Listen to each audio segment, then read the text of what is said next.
It's not that deep. Everything love, lust, and life. Sex. We talk about it so you can get better at it. We can all get better at it and maybe feel a bit happier in the process. It's not that deep. Or is it? Hi and welcome to another episode of Sex It's Not That Deep. My name's Andy and I'm here today with my wife Fran and our very good friend Rebecca.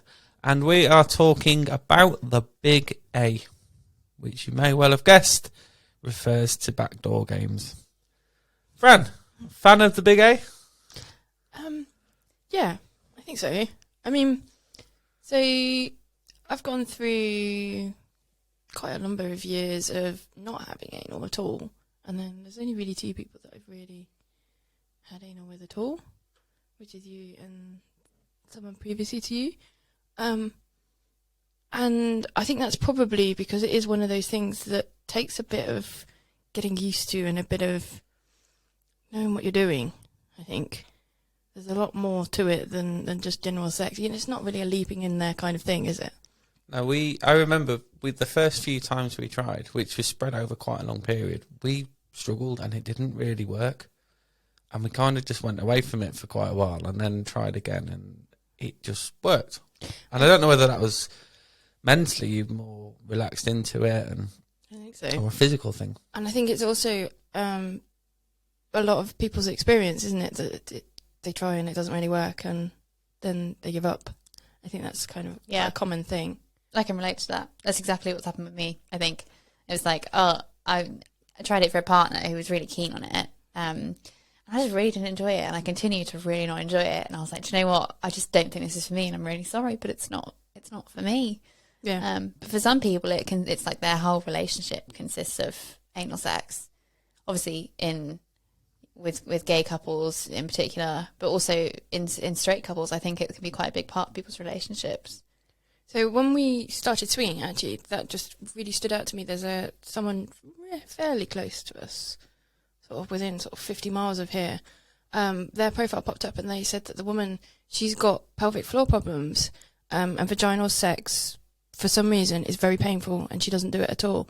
So she only has sex through anal. Wow. And I thought, well, that's really unusual. I assume it's really unusual. I don't know for sure.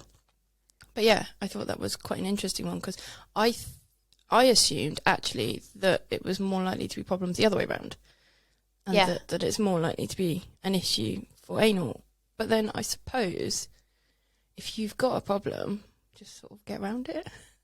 So I've got a question for Andy. I feel like anal sex is glorified in a man's world. Would you think, does porn represent it a lot? Yeah, it does. It's heavily featured on there, isn't it? It's overrepresented. Yeah, probably is. I think the reality of it is, and I'm going to be really honest now, is it's great when we do it. It feels great. It's really good, but I think more than the actual feeling, I think it just sort of mentally, from a man's perspective, it sort of heightens the process of having sex, but it doesn't really feel, it feels a little bit different, but it's not like in another world.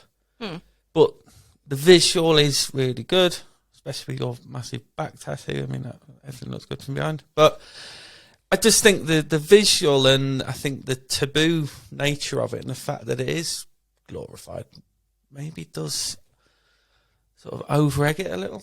Yeah. That makes sense. Don't get me wrong, it's great. It's really good. But, I mean, I'm thinking from my experience of it, and when I was younger, I mean, the same as what you two have discussed about. You know, I had girlfriends in the past where we tried it, and after a couple of failed attempts, never revisited it. And it wasn't until me and you revisited it and had some success with it that it actually properly worked. Yeah, there is so much prep for it, though. It is like not a spontaneous sex situation. It's like a planning and do your research and read up about it. There's also a lot of worry, about prep-wise. Yeah, so does that not like cross your mind, Andy? Yeah. I guess Andy as a man, you're saying it's like it feels better from like a almost psychological point of view, but does that not come in, like, does the poo aspect not block you? Because that would really freak me out. No, because I trust that you. It's not like you say. It's not a spontaneous thing. It's not. Yeah. You're out on a night out and it's like, oh, let's go and do this somewhere. It's not something we wouldn't do that. It's generally something that if you know you want to do it, prepare. And know that we're likely going to have sex, like I know that you'll sort of prepare yourself for that. Yeah. Let's be honest, the risk is always there, but... And you hear horror stories about it a lot. Somebody we know very well has got quite a spectacular horror story about it. Can't divulge too much, but yeah, something ended up on the wall. Oh. Anyway, let's not dwell on that. But wouldn't that put you off? Like that, for me, I'd be so worried about that I wouldn't be able to enjoy it. I mean, we've gone through 3 births together. Yeah. So, I mean, there's an awful lot. And one of them went quite badly wrong. So there was an awful lot of... So... Well, all sorts of things, you know. I mean, I'm a great giver in this, in that every time I go through birth, I vomit on Andy. Every time. Yeah, it's like a trademark. Every single time.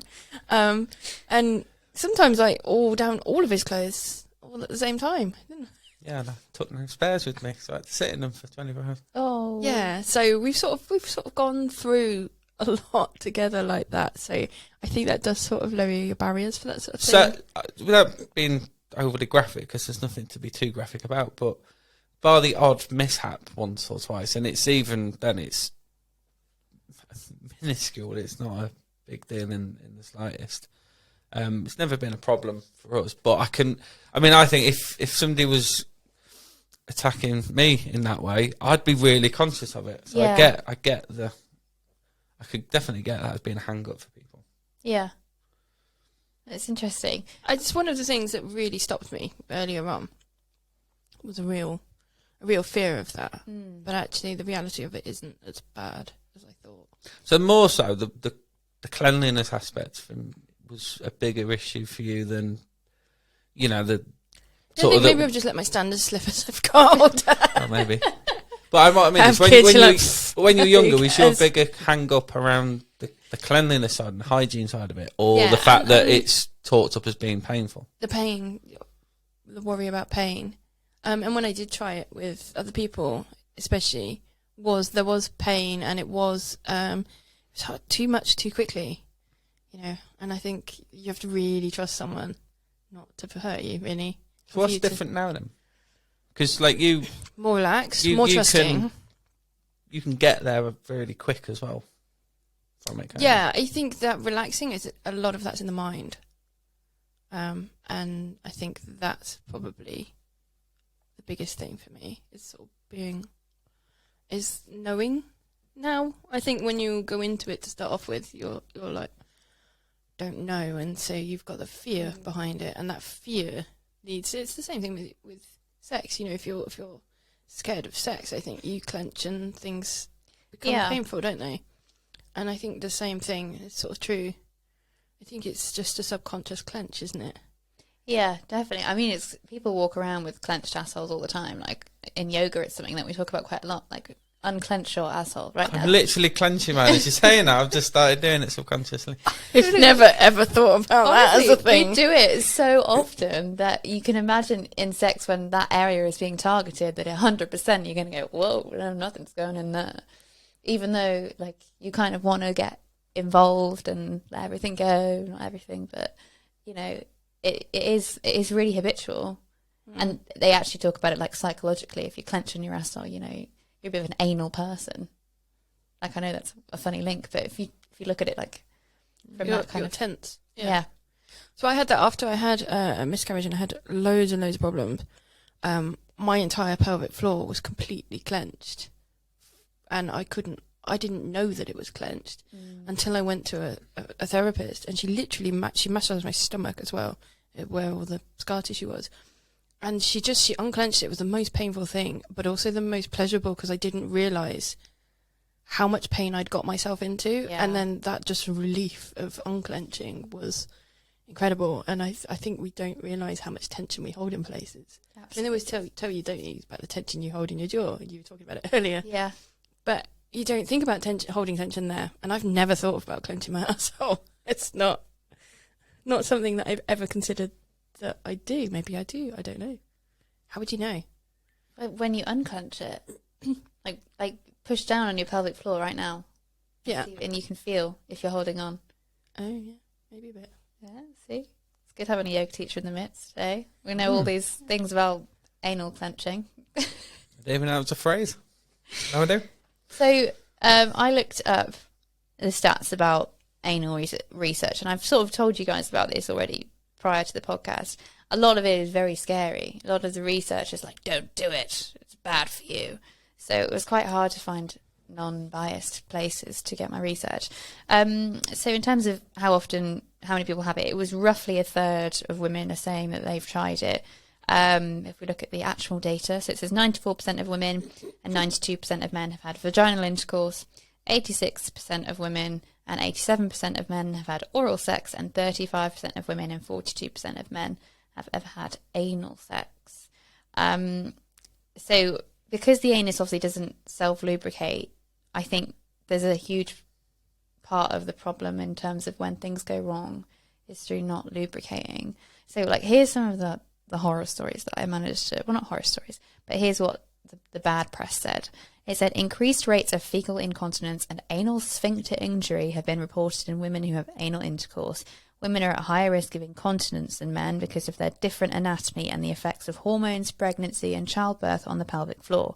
Women have less robust anal sphincters and lower anal canal pressures than men, and damage caused by anal penetration is therefore more consequential. So there was a lot that was talked about in terms of how a woman's pelvic floor makes just the whole place way more sensitive, and how the tissue in the rectum is a lot thinner and a lot more sensitive, and it can cause, it's definitely more sensitive. Yeah, permanent damage through one instant of pain and bleeding. And I was like, well, okay, that's a lot. But it was interesting, actually. It was quite a surprise to me because I've never really looked into it before, and yet a lot of it was saying that for women it isn't actually that great in terms of for your body. Obviously for men they have a much more, as I said, much more robust anal sphincters, so it's not as bad. But then childbirth, like you said, childbirth and pregnancy put pressure on there anyway. Yeah. I mean, I had problems afterwards, after the last two, pregnancies. I had problems, and a lot of people do. Because it's just so damaging down there. Yeah. And I had, when I had my miscarriage, I had so much damage. I mean, it was like everywhere, the damage internally. I feel like all that damage was caused. I feel like I might as well get some kind of pleasure out of it at the end of it.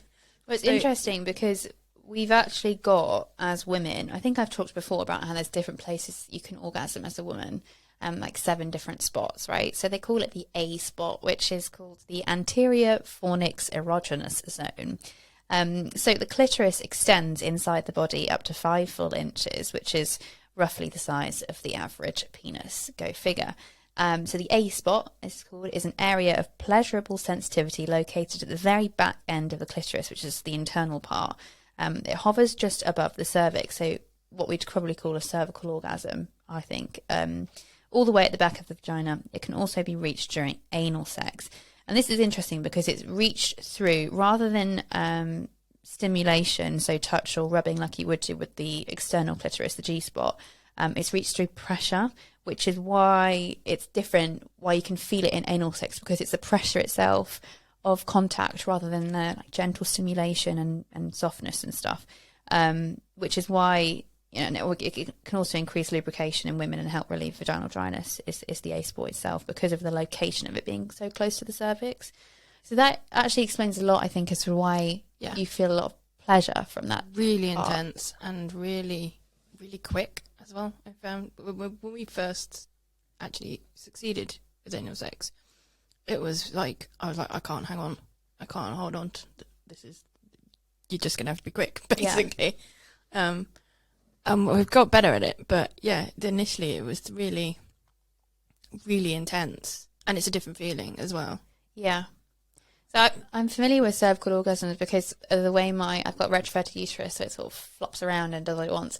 But I can feel a lot more closer to my perineum, which is the space between the anus and the vagina, which is where I actually get a lot of stimulation through that space. And again, I know the difference. Yeah. It's such a different feeling. Yeah. And it's like a pick and mix. Like sometimes I'm like, yeah, I fancy that. And other times I'm like, nah, let's go the front way. You know, let's have a front of clitoris stimulation orgasm. Because they're so different. Yeah, yeah. But it totally makes sense why. That's one of the things, actually, that made anal sex easier, was if I was playing with myself whilst we were trying to start, wasn't it? I had to be quite sort of excited to be able to relax enough. And how did you build yourself up to do anal? Because it does require, so like here they suggest about... We train, well, I did training. Yeah. I did training, yeah. I bought, it was an expanding sex toy, and you can just sort of insert it and then pump it up. Yeah. That helped a lot. It suggests starting with beads and then going on to beads. the butt plugs and things like that. I've tried that route of the slow progressing. Then it's further. Really It's further than you think. There's a bigger jump between butt plugs and a person, I think. Yeah. And it's a much bigger jump than I thought it was going to be. So that's why I bought this one that expands, so you can sort of expand it, and then you've got that kind of sort of fullness feeling. Yeah. You can get used to that feeling because that's different. And I think that's the thing. You get to that point and your body's like, oh, that's different, and clamps down. And I think that's what causes the pain and the problems, or going too fast when you're at that point. How do you control your side of things, Andy, when you are the giver in the situation? Because I feel like it's not the same in terms of you have to be a bit more sensitive and tuned in and pick up on what the other person's receiving a lot more than you would in vaginal sex. Yeah, I think when you're having standard sex, you are tuned into people and their reactions and how their non-verbal cues are, and noises and facial expressions, and it's just a little bit more heightened, I think, isn't it, when we're doing it anal, because you sometimes you'll put your hand back and be really clear with your instructions around a bit more, a bit less, a bit faster, a bit slower, and because you are kind of in control of it, really. Yeah. You have to be. And I think that might be where, again, a lot of the bad experiences people have is because the person receiving is not in control, and they can't, especially if you're... You can feel quite violated if it's not at the speed and the way you want it. I think it's really important that the person receiving is in control, even though they're not necessarily. Yeah. There's got to be that trust there, isn't there? Would you say that anal is something that only really couples should try in terms of how much connection it does require? I think I think it's probably easier. I wouldn't say it's safer, but also, having said that, if you're sort of not new to it, it's not. I think you know yourself, if you know that it's something you enjoy and can successfully do, as long as even if it's something you've known relatively short space of time, as long as you talk about it and communicate, I don't see why there's a problem. If I was in a new relationship and somebody said, look, I enjoy anal, I want to do it, but you need to listen to what I'm saying, and we go at my speed, then I'd be like, yeah, cool. Again, if you're in that situation, you're sort of pre-relaxed because you're not you're not anxious about it as well. I think relaxing into it is really key. That's the other thing, when we started having successful anal, was the sort of the feeling of sort of, it must be relaxing. You're saying about unclenching. Yeah. That sort of feeling of pushing back. I think once I do that, it goes a lot more smoothly. Yeah, well, that's interesting. So I think that is just physically unclenching. The key from my experience as well is just taking your time, because we'll start and then, not all the time, but usually you'll be like, right, just wait a minute. Yeah, just sort of let things settle for 30 seconds. Let your body just sort of get over that initial reaction. Yeah. Because sometimes there is an initial reaction. It's not so bad now we're used to it, but quite often your body does just sort of, and just freeze in that position whilst your body just sort of gets used to it before you do add in the sensation of movement, because that movement is just so much in when you're in that initial sort of when you're first getting used to it. Yeah. Adding in movement, it just adds far too much sensation, I found. So I found just sort of get over the hurdle of, oh, there's actually physically something there, and then the movement. And that's how we got into it. When we first started it, that's how we worked out it worked. Because initially we started just trying to have normal sex, and it's too much in one go. Yeah. Yeah, and it became painful, and then you'd subconsciously clench, and then that's becoming painful, and we'd have to give up.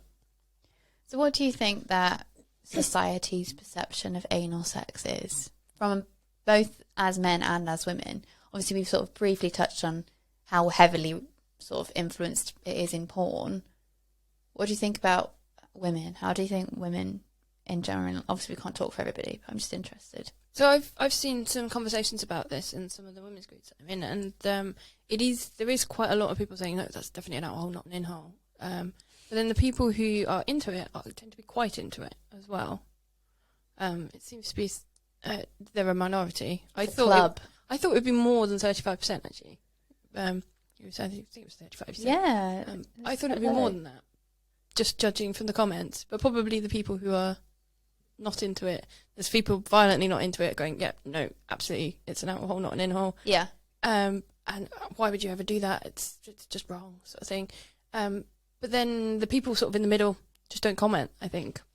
So then you get the other side, and it sort of balances out in the comments a bit more than it does in real life. Yeah, see, I feel like anal sex for me as a woman has been something that I felt like I had to do as to be a good girlfriend. Yeah, it does feel like something to tick off. Yeah. And I think that's what we came to it as. It's something that we should try because it's another thing on the spectrum of sex, and that we want to tick off most of the things in all the different things that we can do. Let's try each of them once, sort of thing. And I think that's where we came to it from. But then we discovered once we managed to achieve it properly, it was enjoyable as well. So let's talk about anal outside of the actual penetration aspect. What about anal play, like rimming and sort of the fingering and all of that kind of stuff that's quite, I think, in at the moment is the finger up the bum for men. I'm not surprised. I mean, it's something that feels great, isn't it? I think, yeah, and I think this is not something we're hugely experienced with.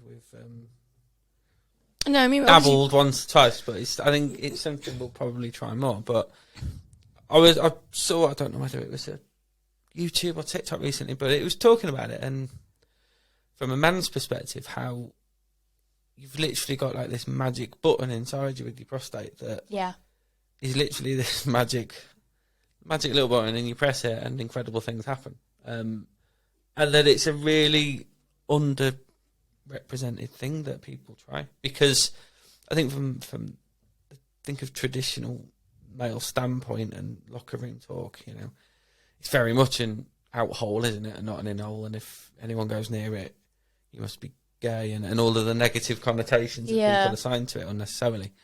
And I think that just sort of carries through, and it does become a thing that a lot of people probably won't try, or will feel that they shouldn't try it because it's just not the done thing. And hopefully, people's approaches and the way people think about things will change as time progresses. Yeah, and you've got heterosexual relationships now where pegging is becoming quite a big thing, and I guess the difference there is it does have the sub-dom approach then reverses, doesn't it, for a lot of standard sort of relationship types where the man is the dom and the woman's the sub. I guess, I've heard of quite a lot of men who are violently against anything near the asshole. I think most men that we've come across on the swinging side of it are like, absolutely, this is the one thing where it's like massively taboo, isn't it? Yeah. Even when you're couple swapping, it's like, no, man's asshole is absolutely. There's a few couples, I mean, that we've encountered where that's not a thing. But yeah, it seems to be like generally universally a taboo thing. Yeah. Which I think is probably representative of people in general. It's interesting because, as Andy said, it is clearly such a big pleasure point for men that isn't utilised because they are, I guess, scared of that. Am I going to be seen as gay? Am I going to be seen as the weak one if the woman's in charge, sort of thing? I think there's also the same fears that, about cleanliness and about pain and things. I think there's Although probably pain's less of an issue. I think probably less for women, but I think for men, if you looked at statistics, there's probably a lot of men that actually probably do enjoy it or would like to try it that wouldn't admit it. Yeah.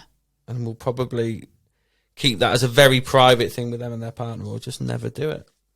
I think this comes back to the talking thing. Again, if you're not having conversations about sex, and then you're not exploring this as an avenue, as something to do as a couple, I think that's another one of those things where it's potentially something that could be added into a relationship that isn't, because there's not enough talked about. Yeah, like a And bucket acceptance. list thing. Yeah, it's another one of those things. I mean, this is something we've sort of toyed with, isn't it? Me and you. And it's, even still, I think you've still got the same sort of worries that I have, your cleanliness things like that, haven't you? For me, it would be the cleanliness thing would always be It is, isn't it? the biggest the big- concern, biggest hang-up, I think. The big worry, isn't it? And I feel like there's a lot of prep. Like, as we've said, it isn't just a jump into it situation. It is, a lot of people are doing the, what does it say about enemas, and sort of anal douching and stuff like that, which that's not like a 5-minute job. I'm sure maybe it is for people who are very good at it, but like it's not like a particularly long job, but yeah, it You is. can get a thing, I think, where you can get a dildo that basically screws onto your shower head that you can use for okay. cleansing. That's interesting. I like that concept. Yeah. But it's still, I think you're still dealing with it at your end as well, aren't you? If you're the cleaner person, you're still dealing with yourself as well, which I find is the less attractive thing. Like, I wouldn't particularly be into enemas either, for the same reason. That Yeah. You then, what goes in must come back out again. Yeah, just like don't look.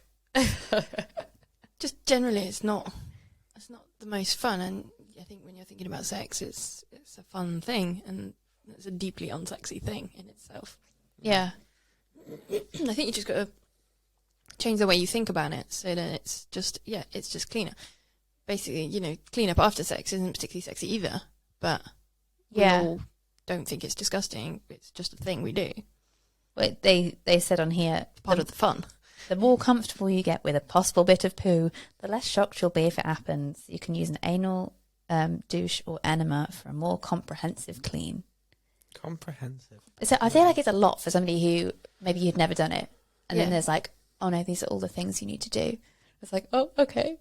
Do you know what I mean? It's like, it can be quite overwhelming, I think, for first timers who are like, oh yeah, I want to try this, but there's like a whole like routine. But then I so- get that if you've, especially for the first time, if you've got to do this fairly boring and serious process, Yeah. it doesn't set the mood, does it?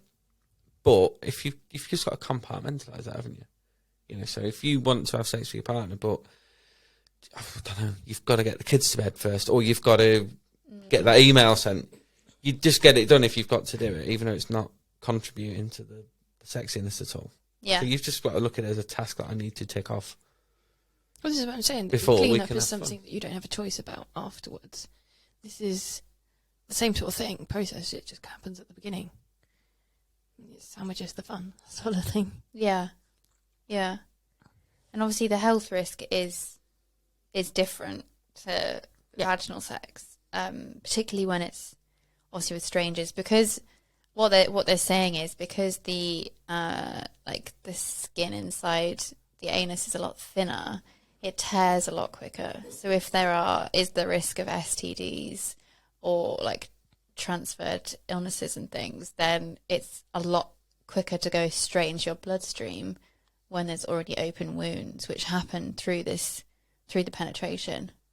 Yeah. Which sounds really frightening. I'm not trying to put people off, but I just find it so interesting because this is definitely not something that comes up in sex ed, is it? Like it's vaginal sex only in sex ed.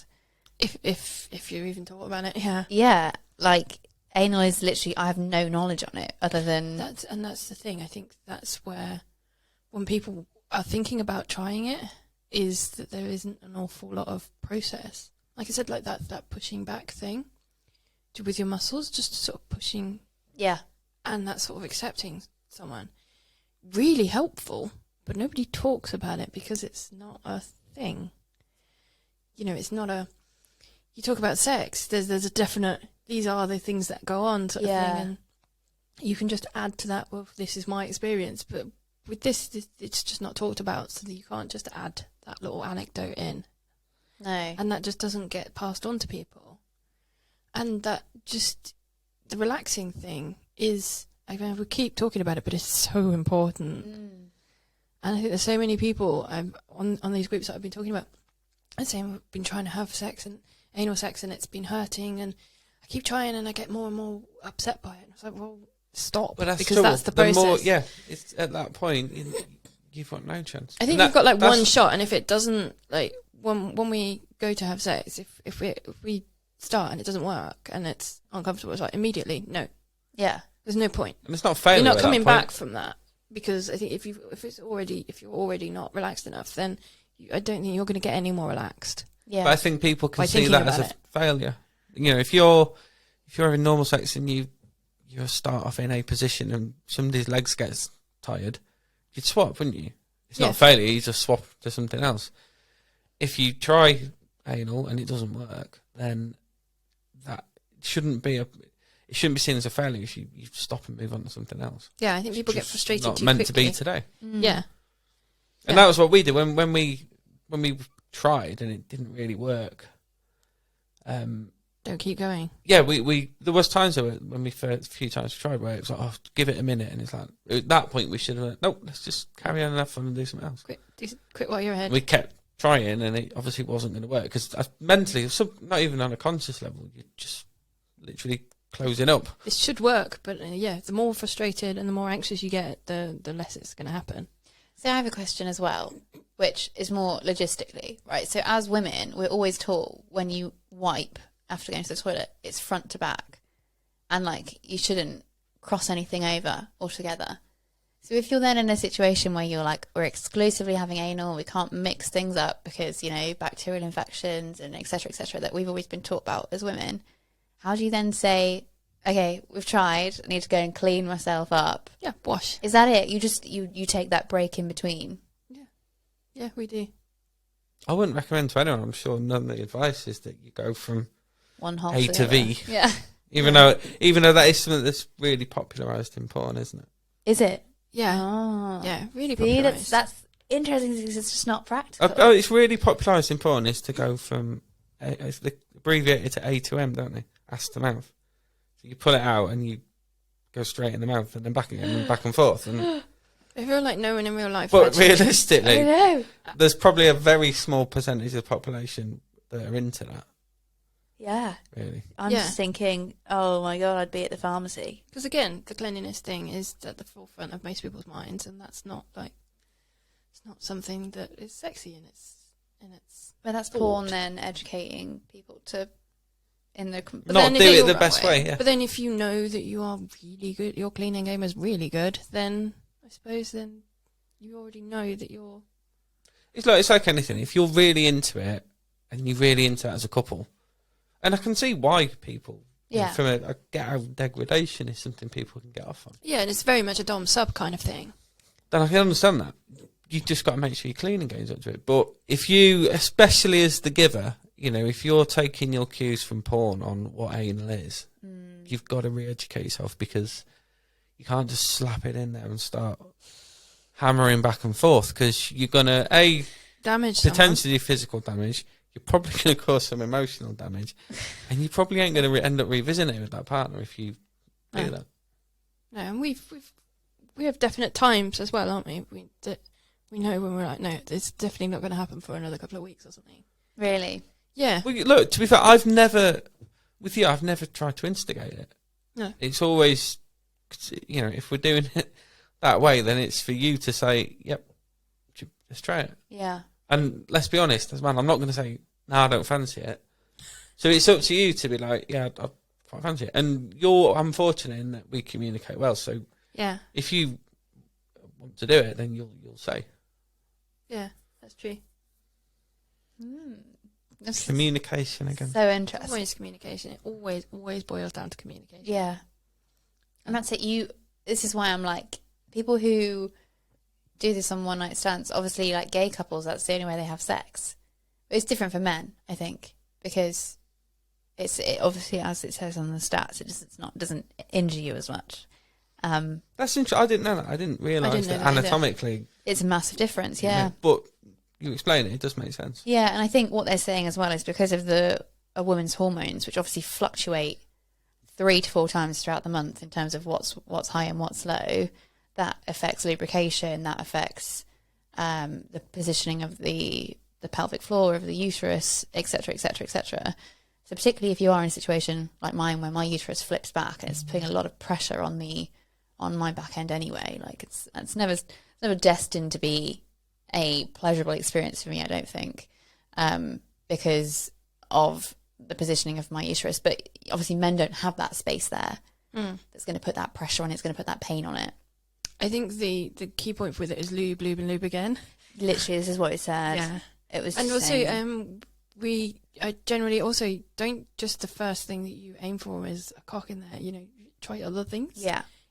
Even with each session, just to sort of prepare the area. Yeah. Sort of pushing lube in and things like that, and just so that the whole area is sort of getting massaged and used to that. There's a lot of talk about using condoms from a smoothness point of view as well. Yeah, that does help. Definitely. Yeah. Because that's, I guess, you haven't got the direct sort of. And again, from the cleanliness thing as well. Yeah, yeah. So again, you're like, if there's any problem, it's on a condom instead of anywhere Thrown else. in the bin, yeah. Yeah, that was something that we definitely started with condoms, and it was for a long time. That was all we did because again I was worried, and they've got their own lube, and even when you add lube, they're taking that lube with them. Yeah, which sort of means that you don't have to be perfect in where you're getting it. It's sort of being dragged in, I suppose. Yeah. Yeah, that definitely helps. Well, that was really interesting. I feel like I've learned a lot. I feel like you've educated me today. I feel like there's another episode in this as well. I think there's a lot we haven't touched on. Yeah. Yeah. Well, thank you so much for listening to The Big A, our chat about anal. And we hope to see you on another episode of Sex Is Not That Deep. Sex. It's not that deep.